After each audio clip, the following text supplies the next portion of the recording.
Shavua Tov, Rabbi Glatt, you're good to go. Okay, thank you.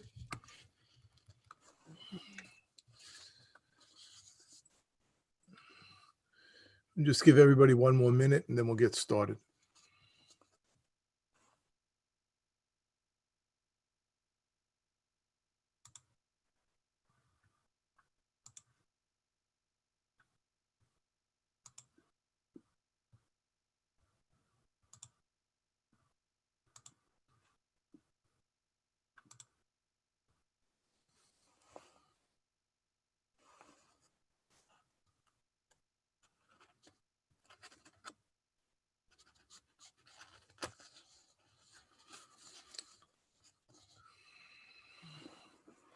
Okay, we'll get started now. Are you recording, Rabbi Wolf?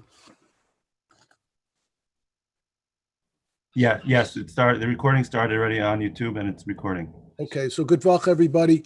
I hope everybody is feeling well. Hope everybody had a wonderful Shabbos. This week we enter into the 9 days. We are in a serious matzov in our calendar. As I mentioned last week, we need to take everything very seriously in terms of all of the general restrictions that we're required to do during the 9 days to stay away from dangerous activities. And how much more so, alachas kama v'kama, do we have to take appropriate precautions still against COVID-19? There's a phenomenal tzror hamor that's brought down, Rav Avram Saba. It's brought down in the Otzar Plos. It's actually paskined in Shulchan Aruch in terms of the masos, the 42 travels that we had in today's parsha. And he brings down a skula that if somebody actually reads every day, morning and evening, the 42 masos, the travels that we had in the Midbar, it prevents plagues. It prevents and cures troubles that we have with dever and magefa, with all sorts of pestilence and infections, pandemics. Not suggesting that everybody necessarily read the masos every morning and every night. However, we have to understand what the purpose of the masos was. The purpose of the masos is al pi Hashem. Everything comes from Hashem. We traveled, we went because Hashem said so. Moshe Rabbeinu saying in the words of HaKadosh Baruch Hu exactly when we're supposed to travel, and we did what we're supposed to do. There's an interesting machlokus between Rashi and the Ramban, a minhag about people, how they go and lane today's laning. There is a very prevalent custom that there's a special niggin that you say the masos in.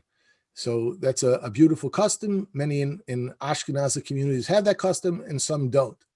So the Chassam Sofer wants to suggest, maybe possibly the Maram Shikis Talmud brought this down. Also, I found this in the Otzar Plos, that this custom is actually totally on what was the idea behind the masos. What's the travels? So Rashi's opinion is that the masos are lignai. They put us in a negative light. They are, unfortunately, reminders of this happened in this place, this happened in that place when we rebelled against HaKadosh Baruch Hu. So they're not viewed in a positive way. So that would be the minhag, not to sing the masos as a shira, as a beautiful song. On the other hand, the Ramban says it's l'shvach, it's a praise of Klal Yisrael. we went there, and then we went there, and then we went there, and we did it with happiness. Whatever Hashem wanted from us, that's what we did. And therefore, according to Ramban, one would sing. That seems to be more a prevalent custom in Klal Yisrael. So I wanted to suggest maybe that both of them are really saying the same thing. Sometimes HaKadosh Baruch Hu gives us challenges. And this is really what the Tzror Hamor said. His personal life was very difficult. He was expelled from Portugal and right after the Spanish Inquisition and the Spanish expulsion, there was an expulsion from Portugal. Many of the people, the Jewish people from Spain, went to Portugal. They got expelled from there as well a few years later. And he personally had 42 expulsions or exiles that he went through in his life. And yet his motto, his way of serving HaKadosh Baruch Hu was Gamzu L'Tova. Whatever Hashem gives us, it should be for good. And that's our approach to COVID as well. We have this opportunity to go into uncharted waters. The post can bring down, based upon this Tzror Hamor, that everybody in their lives has these 42 travels. Everybody in their life has different challenges. We go from one challenge to the next, from one travel to the next. And the trick is to go al pi Hashem, to follow what Hashem wants us to do. That's all we can ever ask to do. As we enter into the 9 days going towards Tisha B'Av, the Masos were climaxed at the end by reaching Eretz Yisrael. So too, our journeys should be a climax instead of Tisha B'Av being a terrible time, a sad day. Yitzhak Hashem, maybe this year still, it's not too late. If all of us concentrate and do everything that we possibly can, maybe this year we'll conclude the 42 journeys each of us has to take, and we'll reach Eretz Yisrael. It should be Yerushalayim HaBnuyah with no travel restrictions, no COVID issues. B'Ezras Hashem, we should be zocha to that. Let's talk about a little bit what's going on with COVID in this week. So unfortunately, across the country, we are seeing increasing levels. It is quite dangerous in many of the different states that are reaching what we reached back in March and April. So many of the states in the country are never going through the same terrible, terrible time that we are. There are 42 states. There's only 50 states in the country right now. 42 states are seeing numbers that are rising rather than going down. And those states that have it especially bad are overwhelmed at this point in time. They're having to move patients in Texas from one area to another, in Florida, in California, Arizona, and many other states. They're seeing significant difficulties in caring for patients. They're running out of ICU beds. Patients are waiting in emergency rooms. We unfortunately know very well what that was like from our experience here just a short while ago. We, Baruch Hashem, I have no real good explanation why HaKadosh Baruch Hu has been so kind to us, but we have not seen increases in the number of hospitalizations. We do have still every day new cases in Woodmere, in the 5 towns. There are kids coming back from some of the camps with positive COVID tests. There are adults that have positive COVID tests, but we've been blessed, Baruch Hashem, that we have not seen increased Hatzalah calls with COVID. And this is not only us, this is in the general New York metropolitan area and the Jewish communities. We have not seen a resurgence of hospitalizations. The numbers are a little bit up in some places. The Nassau County numbers are not at their lowest, but Baruch Hashem, they're still pretty low. We're back into the 40s after being up to 69 one day of new cases. And our lowest has been in the 20s. We're now in the 30, 40s on most days. And in New York City, the numbers are stable as well. They went up a little bit, but now, Baruch Hashem, the numbers are stable in our area, and that's similar in many of the other Jewish communities, Baruch Hashem, in the greater New York, New Jersey area. We're assuming that is because several reasons possibly are involved. Number one, there is a certain level of people having had COVID, and they're not going to get COVID again right away. And I'll speak about that more in a moment, how true that statement will be a week, a month, 2 months from now. We're getting more information. I'll talk about that in a moment. But there may be a certain level of herd immunity that is present that is certainly not allowing us to have outbreaks of significant size. But I also would caution and point out that one of the reasons why we're not seeing new large outbreaks is that, Baruch Hashem, the people who are most at risk for getting COVID are being extremely cautious. The questions that I'm getting from communities where COVID is over, where people unfortunately are walking around without masks, having kiddushes, and doing things as normal, I'm getting lots of questions from people in those communities saying, I'm scared to go out. And these are the people that are older. These are the people that have underlying medical problems. They have the risk factors that would make Chas v'Shalom, if they were to get COVID, worse. And maybe one of the reasons that we're not seeing such outbreaks is because the people most at risk are, Baruch Hashem, taking the message very seriously. We are seeing increased cases in positive numbers, but we're, Baruch Hashem, not seeing outbreaks from that. And much of the positive cases in number of areas, not only our areas, are about 15 to 20 years younger than it was when we were at the height of the outbreak in April. So I do think that part of the reason why we're not seeing, Baruch Hashem, significant hospitalizations and illness of severity in our communities is because I do think that many of the people that would be at the highest risk are still taking very good precautions. It doesn't mean that the other people should not, but Baruch Hashem, we will hopefully not see terrible consequences of people making mistakes if the other people who are at most risk continue to take the precautions. And for people to give up and say, well, everybody is not taking precautions, so I'm going to also do that, well, I think that would be a mistake. And that leads to the question of, do we really have herd immunity? From the data that I'm familiar with in different communities, no community at this point in time has numbers that are guaranteed to be herd immunity, because we really don't know what the level should be for herd immunity. But a big concern remains, will this immunity that people have in the short term, which I think all of us feel comfortable in the short term, the people that have COVID and have antibodies in the short term are probably not going to get a second episode of COVID. But that remains still the unknown question. Yet another paper was published this week in Lancet Infectious Diseases, which suggests that people lose their antibody. Another large unpublished paper, but with full details provided online, again shows a significant deterioration in antibody levels in patients who had absolutely had COVID and absolutely had higher levels of antibodies. And we are seeing over time that those antibody levels are going down. At Columbia, we have referred patients to the virology group. It's an excellent virology group at Mount Sinai. There are other expert virology studies underway that are looking at these patients that, quote, have a second episode of COVID weeks to months afterwards. And as I still said last week, and I still say now, no published cases yet have been published where somebody bona fide has a second case of COVID. I don't know how much longer that statement will be true. I have heard of cases that are being investigated that may have actual cases of virus proven to be present. There was a case just published in the Annals of Internal Medicine on Friday afternoon, which suggested that a patient had in their blood 40 days after their initial episode, they did have virus detected. Now, it's not clear what that means. That patient did not transmit to anyone else, and that patient's the history of that patient, it's not clear that they ever fully recovered from their initial episode.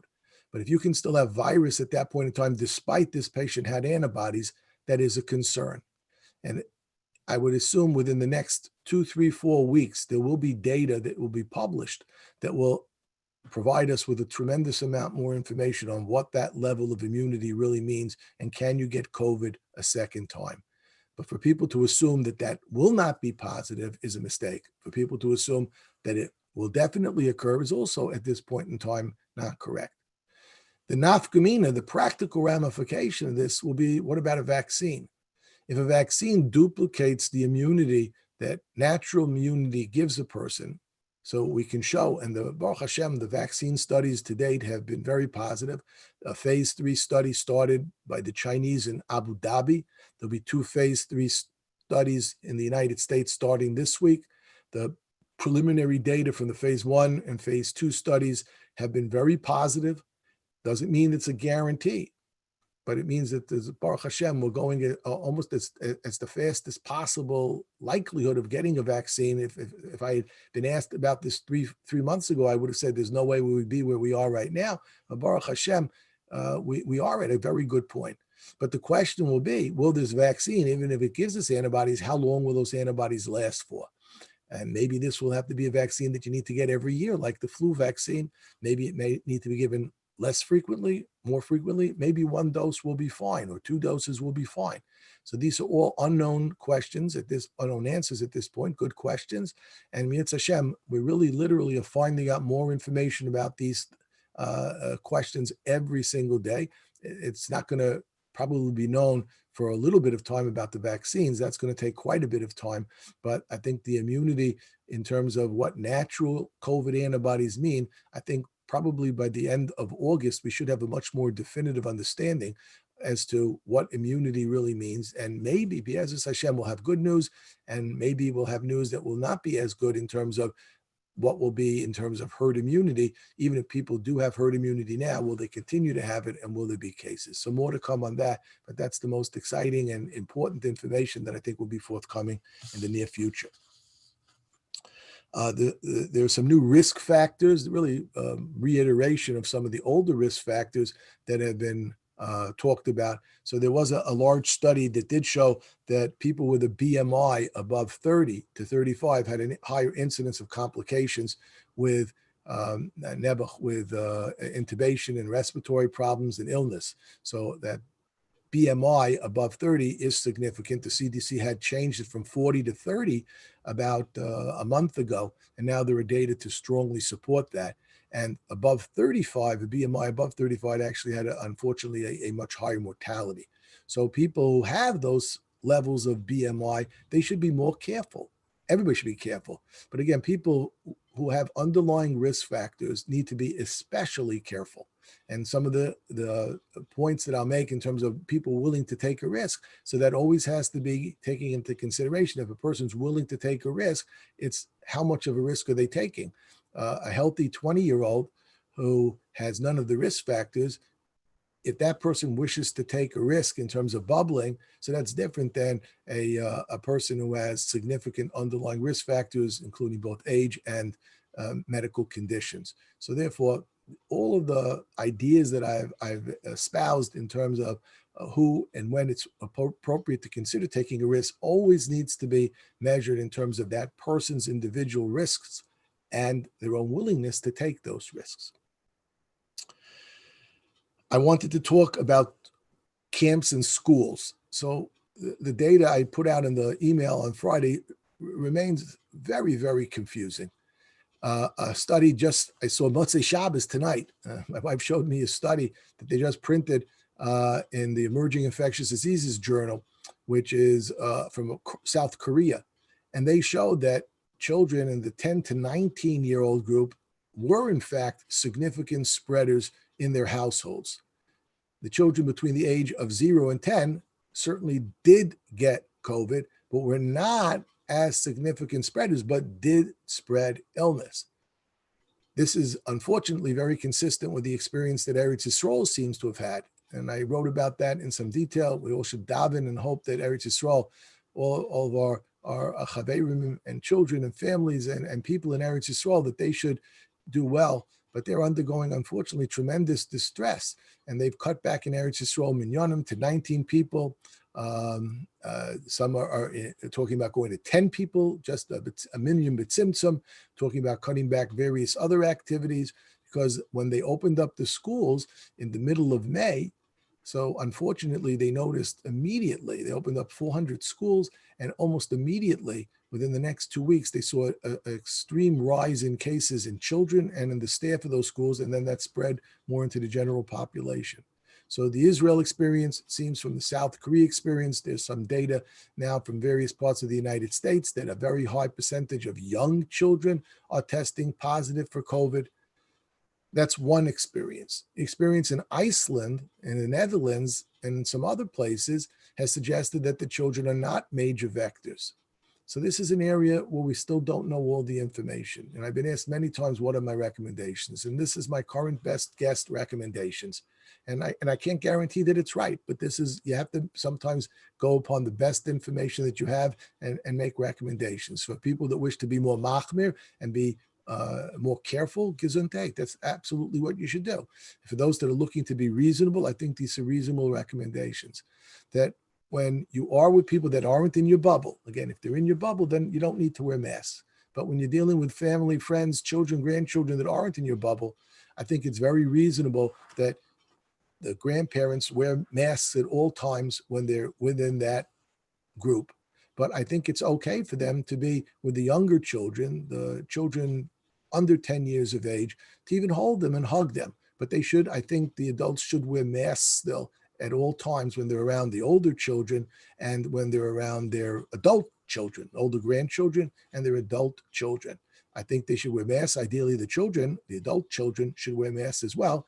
And the older grandchildren, if they're of the age that they can keep a mask on and wear it, should wear it when they're around their grandparents. And the younger grandchildren, I think that the chances of them transmitting based upon some of the data seem to be lower. And hopefully with the grandparents wearing a mask, if they wish to take that risk, I think it's a reasonable risk to take. Every person, again, looking at their own underlying risk factors, has to make that determination. And that leads to the next question about schools. I've been asked many, many times by many different schools to try to give advice. And basically, we're trying to, again, give the best advice we can based upon the current technology. I think if we had more rapid and more easily available COVID testing, which may be available by the time school starts, still unknown, but to do a saliva test on somebody and get a result back in 5 minutes, well, every child could go to school. And if the saliva test was negative, then they could have regular school. The saliva test was positive, they obviously go home in a quarantine. So there may be technological answers that might be available come September that aren't available right now. But assuming that's not the case, so some of the advice that I've been giving is I do think schools need to open schools in class, not Zoom classes. And I think they need to be 5 days a week where it's physically, medically possible to do so. And some of the aids that I've been giving to people, and some of the aids that other people have suggested that I think are reasonable, is to try to, again, create the bubbles that we've been talking about in camps. So there's one bunk, so there will be one class, and that class is a self-sufficient unit and doesn't really interact with the other classes, not at recess, not at meal times, not for other activities, extracurricular activities. And even if a class is a larger class, not every class could be 10 kids. So if you have to have the class of 20 to 25 kids, one suggestion would be to put some sort of a partition down the middle of the class and have two segments in that class, to have class 1A and class 1B. And 1A is a bubble within itself. 1B is a bubble within itself. 1A doesn't mix with 1B. And they're physically separated by a partition in the class that runs down the middle of the classroom, but would have one teacher in the front, and that teacher should be wearing a mask. And this way the children can have the same benefits of being in a class with that expert teacher and not have to have smaller classes with hiring new teachers that may not physically, financially be available. And in this way, we can hopefully keep things safe. The 1A would eat with themselves when they're taking off their masks. If there are masks, even depending on the age of the children, the younger children, we don't expect them to wear masks. So they're going to be in a self-contained bubble in a group, and they won't infect or potentially transmit virus to other groups if there is a problem in that group. And that whole group has to be quarantined potentially. There are situations, especially we're dealing with older children, where they're not going to be playing with each other all the time, like in the early childhood classes and the pre-1As and the kindergartens, where it may be reasonable to put some sort of a partition around each desk.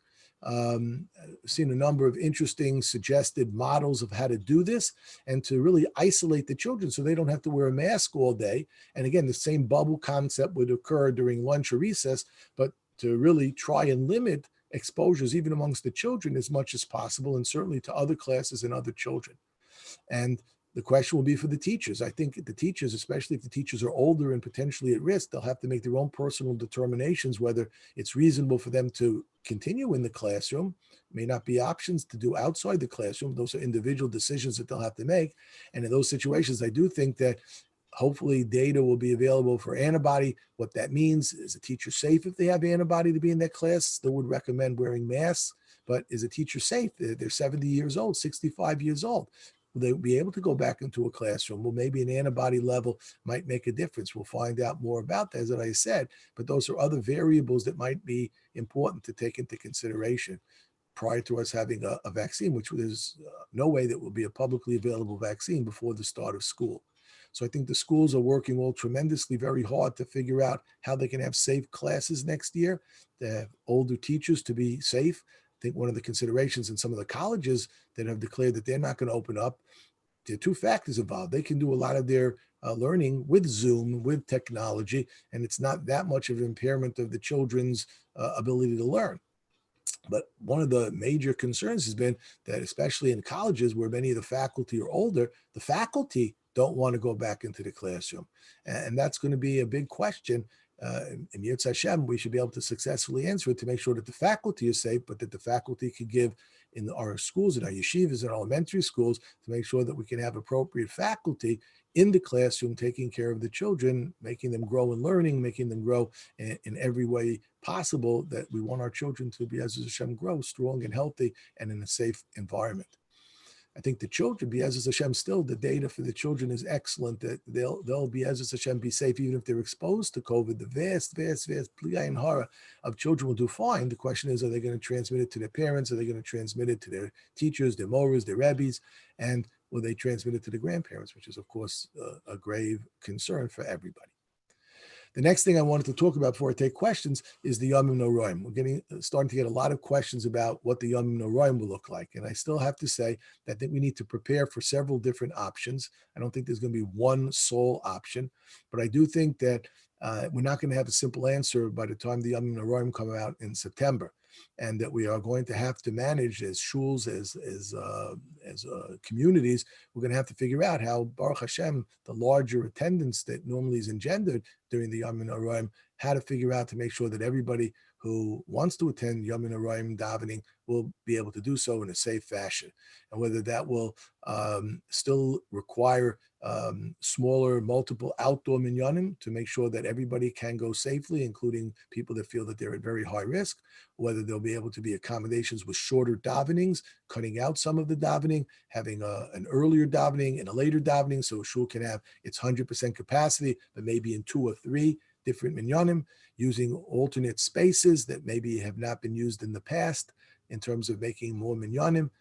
Again, continuing some of the outdoor minyanim that we have in September, B'ezras Hashem, the weather still should be very much allowable for us to have outdoor minyanim to a significant extent, to make sure that everybody who wishes to go and participate in Yom Noraim davening will be able to do so. So much more on that to come. Many of the questions already have been asking about shofar blowing. So I think that there are a number of eitzes that we can do for shofar blowing. Certainly, if it's outdoors, I don't think that poses a significant problem. We can again talk about having the people that are blowing the shofar be people who have had COVID in the past or have antibodies to COVID, assuming that does in fact translate to being at almost a lower risk or no risk. That certainly is a simple answer. To put a mask on top of a shofar, there's a video going around. A number of people have made the suggestion you just put a mask on top of the shofar. So there's a person blowing tekiah, teruah tekiah, on video, and you perfectly have good sounds. Halachically, it's not a problem. It doesn't muffle the sound. It doesn't create an echo, and you're hearing the sound. But theoretically, the potential for somebody spreading virus, which isn't even clear that you're going to spread virus so much more so in shofar blowing than you would through a regular singing in davening, but certainly to prevent the spread of potential virus in the sounds that come out with the kolos. So there are a number of ways that you can block it or prevent it, put it behind some sort of a screen like people are doing for aliyos and blow into the screen as opposed to just blowing into the general audience. So I think that these are going to be problems that are issues or concerns or problems, but B'ezras Hashem will be solved. And again, just to reassure people, a lot of questions about fans and air conditionings. So each shul should have its appropriate engineering staff that takes care of their air conditioning units and their cooling systems to make sure that they're using what is considered the appropriate state of the art in terms of filtration, which was pre-COVID. There was always filtration, and to make sure that they're using the right types of filters and having the right amount of air exchange. Obviously, if you're using more outside air, that's better, but it's also much more expensive and more difficult to cool properly. And there's always a trade-off when you're using more recirculated air. So the filtration systems become more important. These are engineering issues. The experts that are usually involved in maintaining large shul air conditionings, which are, it's a real issue, nothing to do with COVID, to make sure that those are maintained properly. So I know at the Yisrael Woodmead, certainly those are being looked at and maintained properly. Mitzvah Hashem, all shuls should ensure that they have the right experts taking care of those issues. So that went through the part that I wanted to speak about. And now, Rabbi Wolf, if I can ask you, or I don't know if Rav Shmuel, who's going to be helping me read the chat questions, and I'll try to answer them. Okay, good luck, Rabbi Glatt. All right, Rav Shmuel, how are you? Hear me? Okay, Baruch Hashem. I just want to address from the beginning that some on the chat have put in that at the Young Israel Woodmere, not everybody is wearing a mask properly or at all. I want to say 100%. I'm at many of the minyanim all day. I checked all the minyanim today and during the course of the week. Rabbi Glatt's there as well. I find that statement is not true. That we are very, very careful to make sure that everybody wears a mask and they cover their nose. You know, if somebody's at an outdoor minyan that is not under the auspices of the Young Israel Woodmere, which means it's not at one of the rabbi's houses, designated rabbi's houses, then if a certain balabus has his own minyan and people aren't following protocol, that's not something the Young Israel Woodmere is going to police. I have to tell you that at Rabbi Billett's house this past week, there wasn't the one individual that had a mask beneath his nose. Rabbi Billett went over to him several times and told him that he has to keep the mask up over the nose. I know of no other cases. If there are cases that this questioner has, please let me know. Let me know who the person is, and I will talk to that person directly. And if the person can't abide by the rules, the person will not be permitted to be at any of the Young Israel Woodmere minyanim. Rabbi Glatt has stated the protocol, and you could comment on that as well. I would second that 100%. To the person's great credit, he came to the shul. One person came to the shul this week wearing a face shield, and I told him that's unacceptable. Somebody gave him a mask. Right away, he put on the mask. I've also seen 1 or 2 times people have their masks slide down off their nose. Each time we've asked them to put the mask above their nose. I've not had one person say, no, I won't do that. I have not had one person that even gave any lip. I had not one person that gave any comment. And I daven at the shul every day, both Shachris, Mincha, and Mariv, and I have never seen a single person coming in without a mask. And as I said, sometimes the mask does slide down. I can count probably on one hand how many times since we've gone back to the shul I've had to ask somebody to please put their mask up over their nose. And every time that happened, absolutely no problem. So I do ask people, if you see somebody in shul that is not properly masked, go over to the gabbai, go over to the rabbi. If I'm there, go over to me. And I think that nobody has shown even the slightest hesitancy to correct a problem. Sometimes people aren't aware that their mask has come down over their nose. They just don't realize it. And I think it's very important at this point in time that we still maintain 100% compliance. And Baruch Hashem, I think we have. Okay. I reminded myself, I get a lot of questions during the week about various studies that are reported in the newspapers, especially in the Jewish newspapers, where Baruch Hashem, Eretz Yisrael has cured cancer multiple times, and Eretz Yisrael has solved just about every single medical problem. If you read some of the popular lay Jewish publications and Jewish internet apps. So I will tell you that there are a lot, Baruch Hashem, of research going on in Eretz Yisrael. That's not to minimize it and not to say that it's not successful, but the vast majority of things that people read on the internet as the new cure for everything under the sun have not been published, have not been tried in a single patient, or are anecdotal reports by people that are very much enjoying the fame that they get by putting out a video like that and having everybody quote them and say, wow, this is the new cure. Not one of the cures that has touted has been seen either to be published or has even been used in real patients. They're sometimes laboratory findings that are very, very interesting. And I'm not saying that those types of research aren't critically important, but until something is actually published in human beings as being effective, I won't want to address any of those questions on that, because the answer will be, let's see what happens. Let's see the data. Let's see how it works in human beings. Some of the best ideas that people have had have turned out to be total disasters. Some of them are phenomenal and are cures that 5, 10, 15 years later become the state of the art. But it's impossible to predict. And especially if there's no data on them, I have no way of assessing them. And that's why when people have asked me to comment on very specific things that either on the internet or that are on some of the news apps that people send me, I say, if it's not published and there's no data on it, I can't assess it and I won't talk about it. Okay, I'm going to group several questions concerning recreational activities. One, contact sports like basketball for 10 to 14-year-olds. Two, how about softball, which is more distance? Third, walking indoors at a mall for exercise and taking your dog for a walk. Are animals, specifically dogs, at risk of COVID? Okay, so that's too hard for me at my age to remember exactly. So I'll try to do the best I can. I'll remind you. Rishon. So basketball within the bunk group, I think it's okay. Within the bubble, I think it's okay for people to go like we used to do and still would like to do, to go and have a game and have different people show up each time. I think it's potentially more dangerous. But if you had a group of people that are in a camp setting, for example, teenagers in a camp setting, and they're playing the same group of people, they're eating together lunch. I don't see why they can't play basketball together. So in a bubble type situation, I think it's okay to have a contact sport like basketball.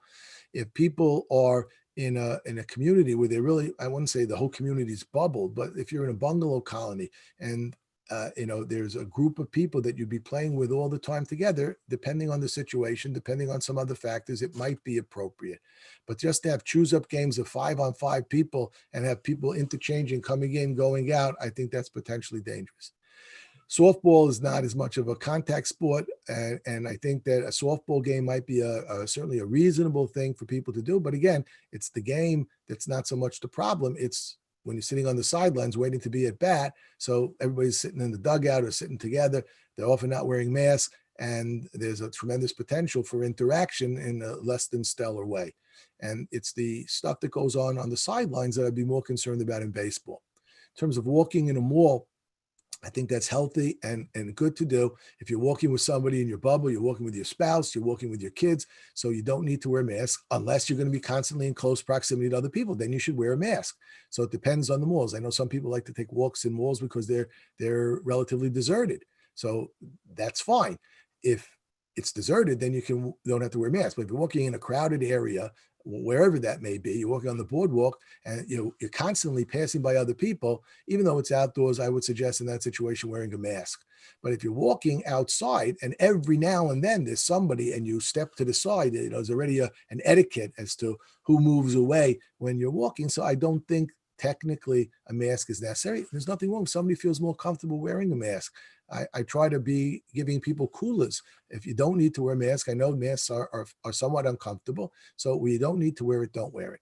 And finally, in terms of pets, I think that was the fourth part of the question. So in terms of pets, there actually have been studies showing that pets really do not transmit disease. There's always, when they found out that one lion at the zoo was positive and a couple of cats have been positive, but I really think that at the present time, there's no evidence to suggest that pets are an important vector in the spread of COVID-19. Walk your dog to the heart's content. You remembered all the questions. Good for you. Status of cases in Deal, New Jersey. One of your doctors in the Youngersville Woodmere wants to know update of the 50 cases they found last week. So there have been cases, and all the pediatricians have been seeing cases in their practices. So we haven't seen, Baruch Hashem, huge outbreaks in the adult population yet at this point in time. I say yet with a charada, with trembling.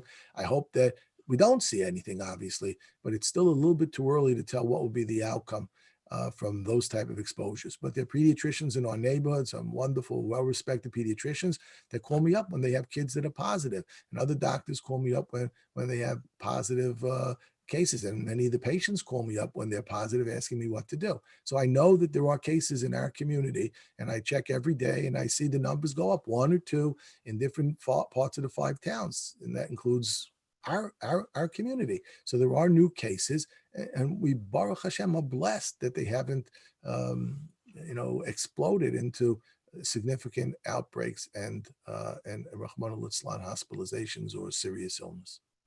If someone is swimming in a private pool, should they wait, or how long should they wait between uses, one family to another? So as long as the families aren't mixing, I think just waiting a few minutes is probably fine. Cleaning, if possible, the high touch surfaces is a reasonable thing to do.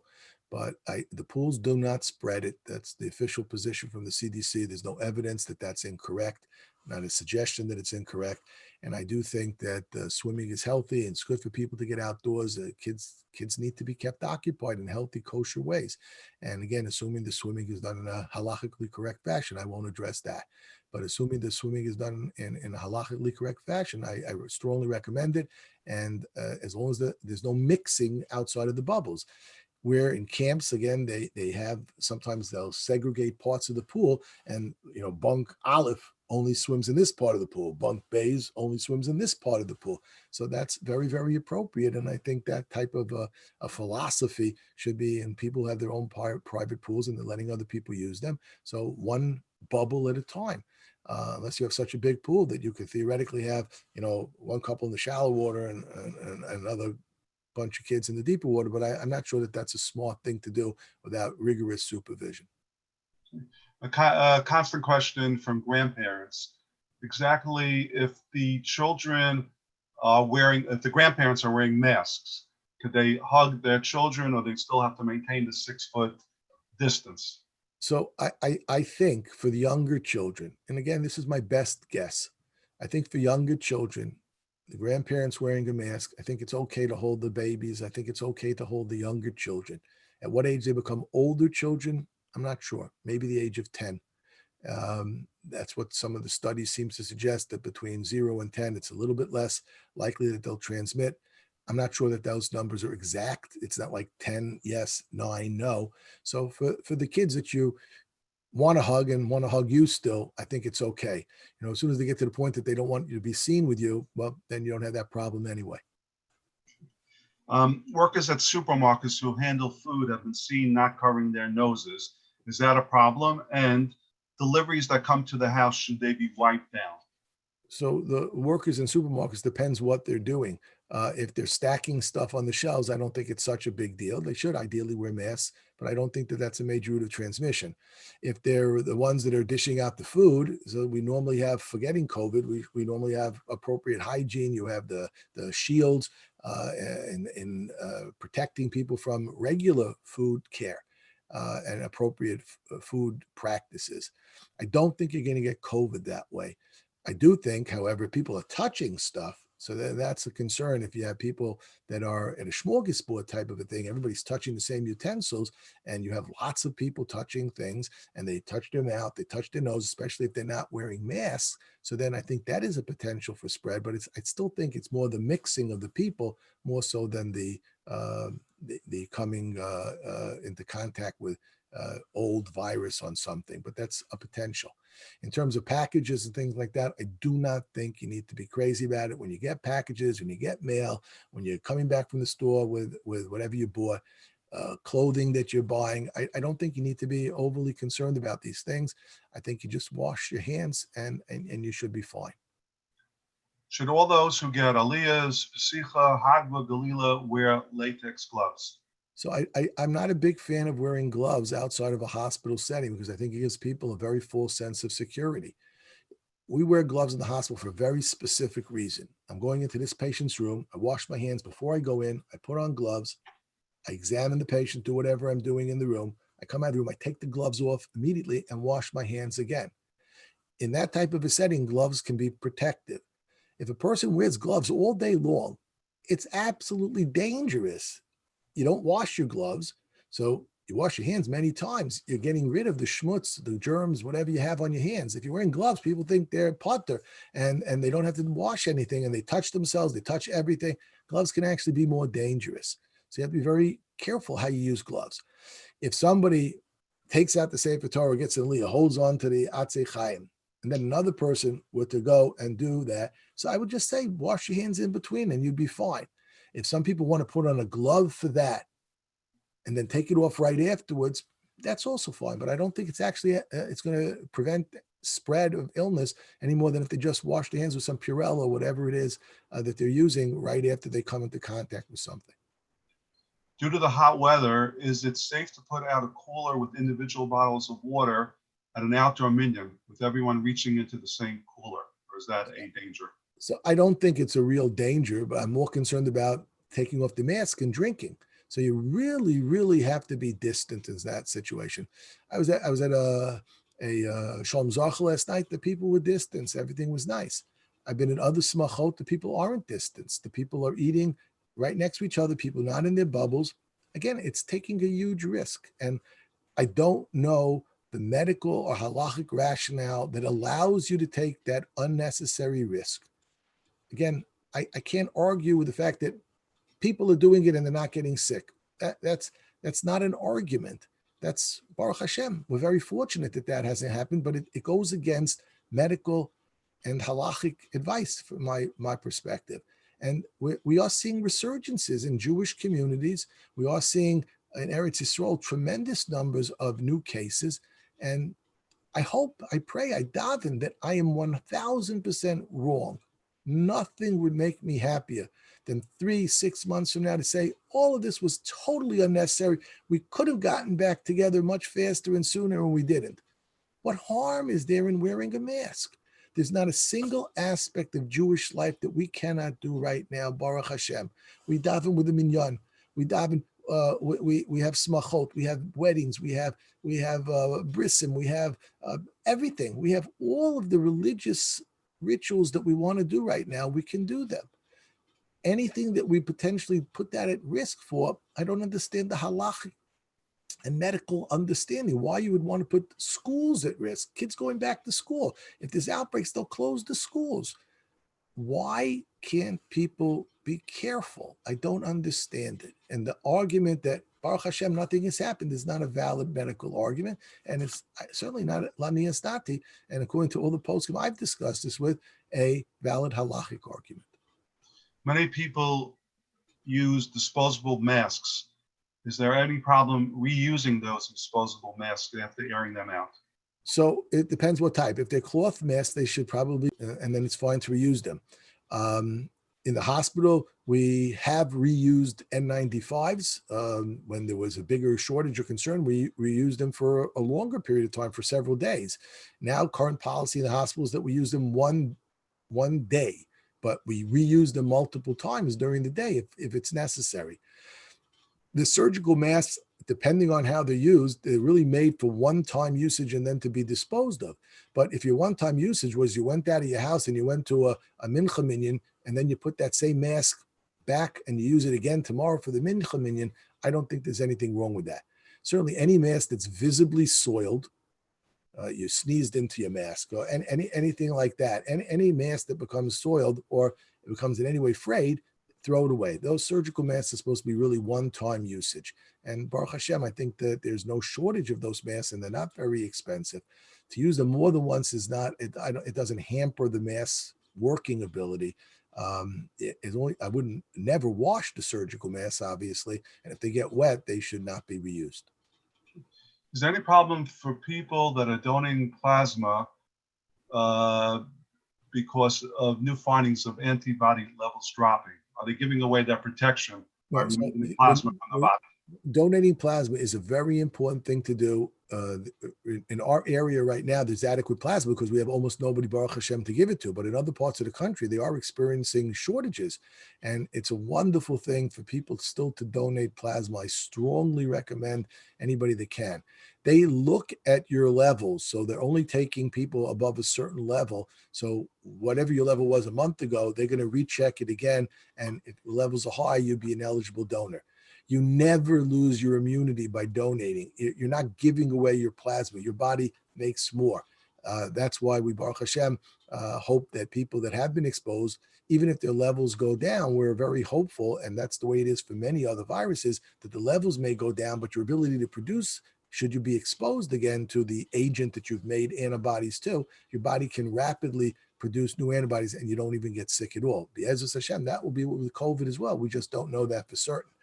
But I do think it's very important for people to realize that giving plasma is extremely safe. You do not give up your immunity, and nobody should hesitate to give plasma if they, Baruch Hashem, can. They're healthy enough to have good antibodies. It's a wonderful chesed. It's a wonderful.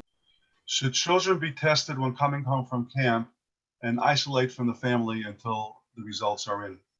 Well, not every day. We don't have the ability to do that. And unfortunately, right now, it takes a very long time to get results back from the labs. Some of the labs have been overwhelmed. So I do not recommend people that are asymptomatic and have not been exposed that they should get tested.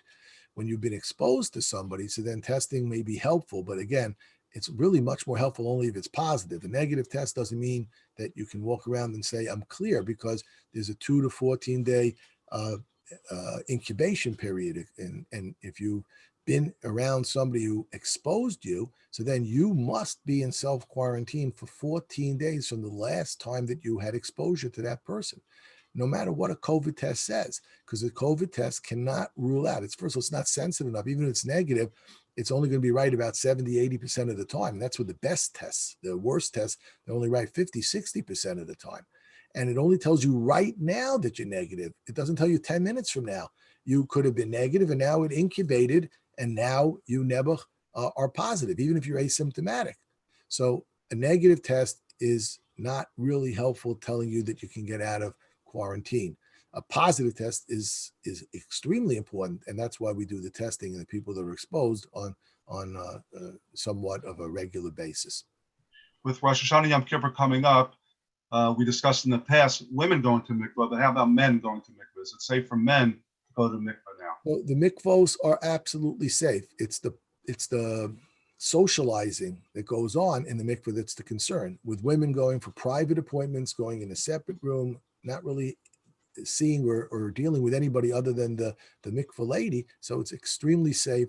I'm not aware of any even suggested cases that have been transmitted in the mikvah from day one. For men, the concern is that you're going to put 40 guys in a room the size of a 10 by 10, and they're going to be closely next to each other. Nobody's wearing a mask in there, and that's a potential hotbed of transmission. So unless there can be a system worked out of going to the mikvah, who says you have to go Erev Rosh Hashanah after Chatzos? In our neighborhood, we already have people going early in the morning because we can't fit in everybody in after Chatzos. So maybe we'll have to do it on a couple of days, and maybe there has to be a sign up, just like there is for the minyanim. I have the week before I go to the mikvah. I go 2 days before, and this is my time, 10 o'clock. People can go to the ocean. That's a perfectly acceptable way, especially for men to go to the mikvah. So there are other options that we'll have to look at. I do think that it's something that we can arrange and have done, but it's not going to be the way we've done it in the past. We have many people piled together in a small, poorly ventilated space. I just don't think that's going to be a smart thing to do. Be'ezus Hashem, maybe by then things will be so much better, and maybe we'll have more information to say, yes, we can. We'll take one more question. Yeah, I'm going to group the two questions, so the last two questions. Seniors eating outdoors with another couple, can they do that? And what precautions should a senior take in order to have a passenger in his car? Okay, so again, the general rules always apply. When you can mask, always do so. So I'll answer your second question first because it's easier to explain that. Yeah, if both people in the car are masked, separate as much as possible, the driver in the right rear passenger seat, I think that's, if it's necessary, that's reasonable. When you're eating, obviously masking is impossible. So if you're not in the same bubble, again, the same bubble, eat next to each other. But if you're not in the same bubble, and I do think it's important that people socialize and get together. So I think that's a very reasonable thing to do, but you must be distanced. There's a paper just published on Friday showing that even without masks, distancing in and of itself is a worthwhile endeavor. So when you can do masking and distancing, I think that's the gold standard, and that will really prevent them. Study after study shows that has dramatically decreased the spread of illness. But when you're eating together, you obviously can't be masked, although you don't have to take the mask off all the time. You can actually put it back on for the times when you're not eating, in between courses, things like that. But certainly distancing, having people at different ends of a 10-foot table is a reasonable thing to do to help socialize. It might be better not to have the meal as the major part of the social event. You can just have the conversation after the meal. Go over for conversation rather than specifically the meal. But each person has to make those decisions themselves and make them as safe as possible. And doing it with one couple as opposed to 20 couples is certainly much safer. So all of these ideas, it's to make things as safe as possible. We're not trying to make it zero risk. Otherwise, everyone would just stay home like we did in April and nobody would leave their houses almost. So we're trying to make things as normal as possible, as minimizing risk as possible. That's the overriding idea that I've been trying to get across. So I wish Okay. okay. Thank you very much, Rabbi Glatt. I just want, if anybody wants to continue to subscribe, it's yiwoodmere-covid-update@gmail.com. Number one. Number two, I just want to address one of the comments.